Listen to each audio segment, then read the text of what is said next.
Success कधी कधी असंच असतं ना, थोड्यासाठी कन्सिस्टन्सीने प्रयत्न करता करता करता थोडं राहते ना आपण.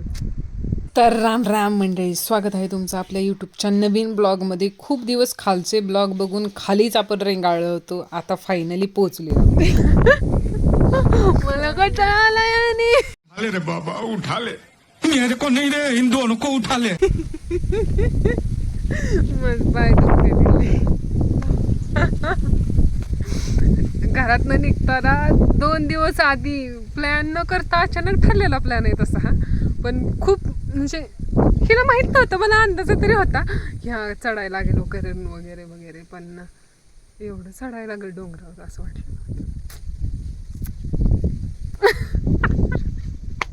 एवढ्या घाण पचका झालाय ना आमचा. तिथून हा रस्ता सरळ दिसतोय ना, इथपासून इथपर्यंत 2 तास लागलेत आम्हाला, 2 तास चढायसाठी, तरी अजून वरती आहे.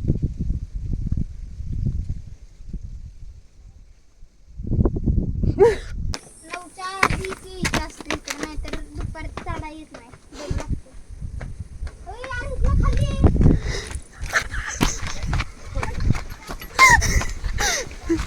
एवढी एवढीचं पोरगं आम्हाला सांगते 9च्या आधी यायचं असतं. ही सगळी घाण ना ह्या मुलीची. हिला मी सांगितलं होतं लवकर ये. नाही, मी हिला सांगितलं होतं घरात निघताना लवकर निघा, नाही आपल्याला चालायला लागल, परत जमणार नाही. बट शी वॉज लाईक 11 वाजेपर्यंत येईन ना मी, जमेल मला. खूप लवकर तरी काय करायचंय सिरियसली. अशी वाट नसली तर काहीच केलं जाऊन, काहीच केलं. स्वर्गातून पर्या उतरल्या होत्या, त्यांच्या स्वागतासाठी दोन्ही बाजूला फुले. खूपच झाला होती. किती खोल असेल हे. आता कमेंट सेक्शन मध्ये येऊन ज्ञान पाजरावायचं नाही. काटा उभं राहून खोली मापायची नसते, रुंदी मापायची नसते. मी काहीही मापेन, मी काहीही मापेन. दिवसाचा बला असा करत होता जीव गेला लागत म्हणल्यावर रात्री तर कोणाचा जीव तरी घेऊनच गप्प बसत असेल. ते सोडावं तुम्ही विहू बा विहू. फोटोग्राफर पण फिका पडत माझ्या पुढे अँगल सारखं. हॅशटॅग फिरव 360 डिग्री गारा गारा गारा गारा. तसं मी खूप सुशिक्षित आणि सुसंस्कृतपणे लहान जीव दाखवत नाही, पण सिरियसली ऑनेस्टली टेलिंग यू, इथपर्यंत पोहोचतोपर्यंत फायटोन आमच्या हातात आली होती. मॅपचं जाऊ दे. किती वाजता आपण चालायला सुरुवात केली ती? 1:30 वाजता चालायला सुरुवात केली. कंप्लीट 3 वाजलेत, तर या पायऱ्या संपायचंच नाव घेणार. आणि ही म्हणते की मला आता जमणार नाही. अर्ध्यातूनच माघारी जाता. And I am still that mindset की थोडं पण मला असं वाटतं तर म्हणते का थोडा थोडा करून जीव जातो, तशी गत झाली माझी मम्मा.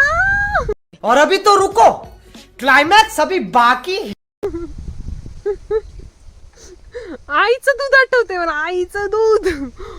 पाय एवढे दुखतायत ना, what to do and what not to do. Seriously इथूनच माघारी फिरायचा आम्ही विचार करत होतो, आणि 5 पावले पुढे चालल्यानंतर फायनली पोचलो. सिरियसली म्हणजे इथून इथपर्यंत खूप एन्जॉय प्रवास होता. खूप घाणेरडा पण म्हणता येणार नाही, छान होता पण बेकार प्रवास होता. इथून मला वाटतं 5 मिनिटाच्या अंतरावरच 5 मिनिटं झालं असेल, 5 मिनिटाच्या अंतरावरच आणि डिसिजन चेंज केला होता की नाही श्रुती माघारी जाता. आणि मी पण त्याच माइंडसेटमध्ये होती की नाही जाता माघारी, पण जाणार नव्हतं ती गोष्ट वेगळी.